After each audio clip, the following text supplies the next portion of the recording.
Welcome kindreds, it's Jessica TheStoryWitch. I've finished getting set up in my bullet journal for June. June is my birthday month, and so I have added an extra kind of spread for that.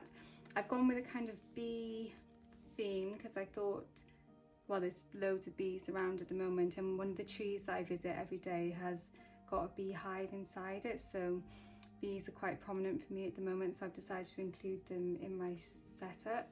I have this little cute little stamp, so I've been kind of liberally scattering bees around the place. I also had some stickers and things with bee related stuff on there. I'm going to just flick through it for you now to see, but instead of really kind of talking it through, some of it is finished, some of it's not, because it's not actually into June yet, so I'm not going to fill in like I've done a tarot spread for June, but I haven't actually pulled the cards or anything yet, so that's not finished. I also look at my like solar return chart as well. Your solar return is just your birthday, so it's like the chart of when everything, the sun has reached the same point as it was when you were born. And so every year I pull that up and put it in my journal, and I make some notes about it. So I've kind of prepared the page, but I haven't actually like stuck it in or anything yet, because we're not quite there yet, and I like to do it ideally on my birthday. I prefer to do it on the actual day. So the rest of it is very similar to how I've been doing it. I didn't do a plan with me just because, to be honest, I've just found it a bit more relaxing doing it like this. So I'm just going to flick through, but I'm going to read you something out of the Wee Moon, which I read this week and really touched me. So I wanted to share it because even though in some ways things are opening up more and we're having more opportunities to kind of connect with other people again, I feel like it just really spoke to me, so I wanted to share it with you. It's called Winter the Womb. It's by Mindi Meltz from this year's Wee Moon. So I'll read that now just as we have a little flick through of the journal.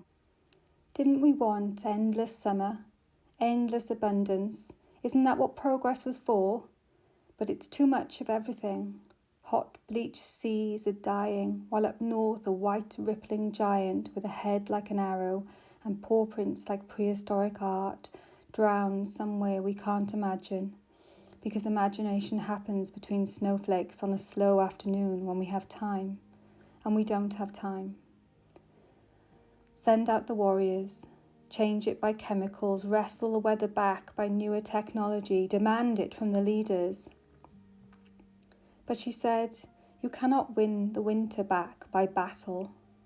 Then what will you do for it? Nothing, she said. I'm just going to listen. To whom? Asked the warriors. To Bear, she said, the oldest, fiercest warrior who in winter goes into the darkness and just rests. She goes quiet, a thing winter used to do long ago.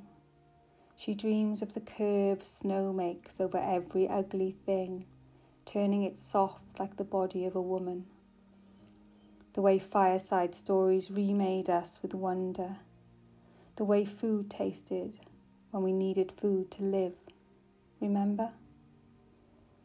Dream, says Bear, of these things that were lost when you lost the winter. Your world is burning right now, but winter is the time for stopping to remember. You're going to need to know how to tell your grandchildren a story about what a polar bear is, what a forest is, what it feels like to have things in this world that are grander than you. In the warm, furred cave of her body, in the cold, eternal cave of winter dark, where bears' children first suckle, in this womb of stillness, this is the only place from which such a world can ever be reborn.